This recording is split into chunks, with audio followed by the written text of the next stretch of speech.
Hello and welcome everyone, I am Madals and welcome to another Heart of the Swarm beta cast. Today I have got a game from Kyo, who is the red Protoss in the top left position. He's up against the blue Zerg in the lower right. It is of course Liquid's red, and yeah, basically Kyo put all these replays up on TL, so I am super thankful to him for doing so. There's some great games in this pack from the looks of things, and I forgot to put up the production tab button like a pro. I just hit it up, and if I hadn't told you, how many of you would have noticed? That is the question of the day. But I don't want to say I'm obsessed with Heart of the Swarm, because obsessed is a rather strong word, but I'm definitely liking it a lot. And the second I see replay packs from people who are in like Masters and Grandmasters on the beta, I'm just like, oh my goodness, I've got to cast these, and I just log in and I'm like, yeah, let's give some awesome action a watch, because Heart of the Swarm is just getting so exciting. And I've got to admit, I'm getting very hyped about the ESA UK Masters coming up in March. Well, by the time I've released this video, I would have cast the open qualifiers, which are, of course, were on Thursday, and basically it's all getting pretty hyped. So, due to that all being on Heart of the Swarm, I'm just like Heart of the Swarm everywhere, and yeah, I'll try and calm down a bit between now and when some action actually happens, because otherwise, if I keep ramping up my excitement through this game, I fear I may become Total Biscuit by the time things get really crazy and just start screaming constantly. Now, let's talk a little bit about what's going on. Kyo, pylon on the low ground. We are on Achelon Wastes, which is a word which, even though I've cast so many times on this map, I keep forgetting that it's Achelon. I keep wanting to say Achelon or something like that, and just generally confusing myself. But I think I got it right, so that's fine. Red is going to chuck down this hatchery, and it's not that I've just fallen asleep with the mouse. It's just like, well, it should be coming down any second. And then it just didn't. But Red, he went for pull, then hatch, really normal against Protoss, nothing has changed there. Meanwhile, Kyo, he went for a Nexus, then Forge, so economical to the max. What some good things you can get away with on this build? Well, Stargate openers are really strong just because you've got a lot of dead space around the main, you've got dead space around here you can come and poke up and into, and generally Oracles are fun and they can do some cool stuff if a Zerg player is not prepared. What else is good? Third base is really easy to take for Protoss. You knock these down, you knock over the rock tower, and then you're like, herp derp, I've got a third base. Red most likely going to take this base third. It seems to be the most common thing that Zerg players like to do. This one, just because of the rocks, it's a little bit awkward, but also up here, you've got a nice choke point. You can defend this sort of area quite comfortably, but also you can take this fourth relatively soon after. The big issue, which a lot of people basically thought this would be the logical third base, but the reason it doesn't work is just completely because of this, that you can't get from here to here very easily unless these are dead, and as such, it's not too easy for Zerg players. But for Protoss and Terran, that's an easy thing to achieve, so that is why they do it. Now, we're seeing Kyo get up the 2 gas here, so still not committing to anything too exciting. He's getting out the gateway, then he's going to get out the cyber core before we really see anything that could be going on. Unless, of course, he builds a pylon at the third and Red doesn't send anything over. Please, Red, send something over there to see this, because otherwise you are going to be you're going to get cannoned. Red, please. Please, Red, just go. Oh dear. Now, some things are never going to change. The cannons at a Zerg's third base are bad times. So, Red is about to discover that you still have to scout in Heart of the Swarm, especially when cannons come down everywhere and you lose your third hatchery. That's going to put the poor Zerg player quite a long way behind, assuming he doesn't scout it, which, to be honest, he's not going to. There's just no way he can scout this and react to it in time, especially when we look at the fact he's only got 2 Zerglings, one sitting there and one sitting here. But this is good by Red. Every Zerg player should be doing this, leaving a Zergling outside the natural and holding a watchtower. But now, chip. We see the hatchery was finished. The cannons just going to start shooting at them.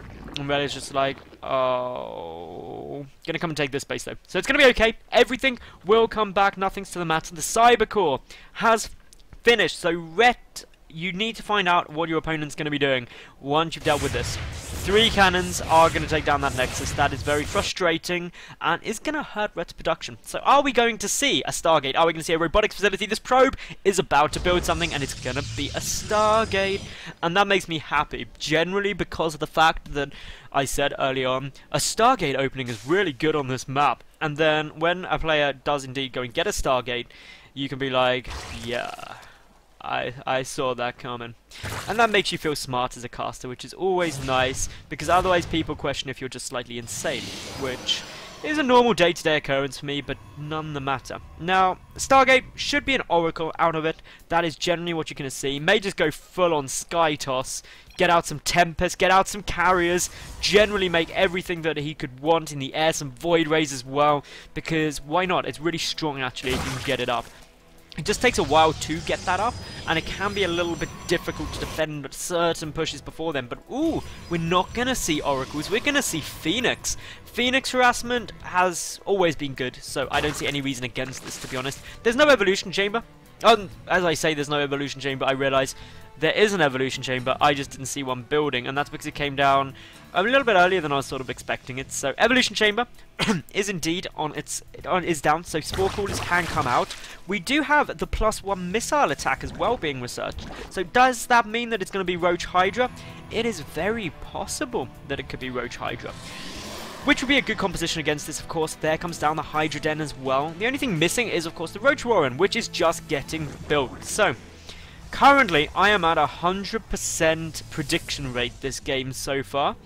I was not predicting that, though. I was not predicting we'd see drop tech. That is awesome, Rhett. That is such a cool thing to get out. I'm really interested to see what's going to happen now. Of course, more Phoenix. Probably going to run over there. Once 4 out. We'll just go and start picking up Overlords. There's 2, 3 easily. Those Phoenix can go and just om-nom their way through. And once you start knocking out Phoenix, you're in generally a good shape once you start knocking out Overlords, rather. Because that means the Zerg player has to replace them and can potentially get supply blocked. Groove Spine is coming down now. That, generally speaking, means that you're going to see a more defensive play out of the Zerg player, as opposed to going full-on kill mode, where, especially when there's no creep spread, you would tend to get down the speed upgrade. But now we see the Phoenix are coming in. They're going to just come straight over here. They're going to focus down that Overlord, pick up the Queen, start taking down the Queen. Where are the Hydras? The Hydras chip away at those rocks. You can do it. Just throw those spines of the rocks. You can take them down. But once Hydra now spawning here, Kyo is going to pick it up, though. We're going to see quite a few drones get killed. This is good news. Meanwhile, a Void Ray is about to pop out. That's when we're going to see these Overlords get taken out. And of course, Rhett should be able to defend fairly comfortably now. He's going to just push in with those Hydras. With the range upgrade, he should be fine dealing with that. We do see the Ventricle Sacks and also the Overlord speed upgrades are now finished. This Overlord, unfortunately, is going to run away towards cannons, which is never a good plan.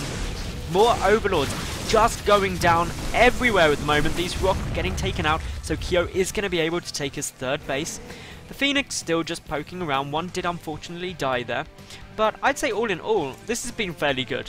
When you've killed 4 times as many resources of your opponents than you've lost yourself, that's generally good news for you. We see the Hydralisk speed upgrade coming down, the Roach speed upgrade coming down. A lot of Overlords clumped up here. Are we going to get them loaded up? We will wait to see. But for the moment, the Hydra's just trying to assume a defensive position.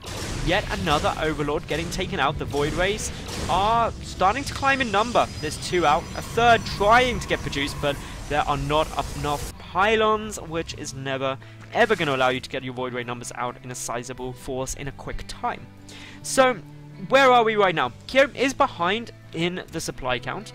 He's behind in the worker count by 13, but his army is fairly strong, even though he's committed a lot, and obviously Red has got a scary Roach Hydra force. The important thing for Kyo is that he has good numbers of Void Rays out. He's going towards endgame. He's getting Colossi out as well. And Colossus Void Ray is exceptionally strong as a composition. And it is something that can be very, very difficult for a lot of Zerg players to deal with. But Red is top quality, so therefore he should be fine. Now, we see these Phoenix are unfortunately going to fly straight over the Hydras, but do get a good look at this army. Need to be careful. Don't die, Phoenix. Run away. That is good. This wall-off coming down nicely, because if one rock wall-off is not enough, you build a gateway wall-off as well, but that's not going to be any good when these Overlords get a field. We've got more units coming over the Phoenix. Do they see it? Oh my goodness, I don't think the Phoenix have seen it yet. They don't know what's about to come. Or does he? Nope, that's just a transfer of probes. Come on, Phoenix. You need to spot this. That sound of the Overlords picking stuff up. Om-nomming those units. They're coming in. Oh my goodness. The drops are going to go down. The Stalkers are too low in number. The Void Rays just microing backwards. Just, again, not even microing, just running away from those potential Hydra drops, but still, the units coming across, damage being dealt everywhere. But is Kyo gonna be able to hold? The Void Rays are just steaming through the Hydras right now. This is a lot of damage being done, just so many Void Rays there. Of course, with their prismatic alignment, can deal bonus damage to the roaches, so they go down soon. We also have a photon overcharge on the Nexus, which is just giving an extra little bit of help, and it looks like Kyo is gonna be able to deal with this aggression fairly comfortably, even pulling back that Colossus to make sure it stays alive. And now these Void Rays are just free picking for these Overlords are free picking for the Void Rays, which is not too much fun. But now a couple of Hydras will defend the rest. Let's look at the all-important resources lost. Over double loss for Rek compared to Kyo. That isn't so much fun. But now the Overlord's giving vision, allowing the cannon to get taken down. That was a good little play there. But Zealots are in your natural. There is just one Roach trying to defend this. Now some more coming along, and that means the Zealots should get cleaned up. But Rep being forced to pull back, he's still on 3 bases, hasn't cleaned out this cannons, so therefore is having to take this base in a bit of a position out of his way, which will make it harder to defend, especially if Void Ray's coming from behind. There's so much dead space there that you could try and utilize. But Ret is still ahead in terms of the supply count. It is not all over yet. Ret, can you do it? You're getting geared up ready for wave 2. Your 2-0 upgrades compared to the 1 attack upgrades for Kyo, but he also has extended thermal lance out for those Colossi. Doesn't actually have any air upgrades, which I'm quite surprised at considering how heavily he's committing to Void Rays. That Mothership core there, ready with a lot of energy. Are we going to see some good time warps?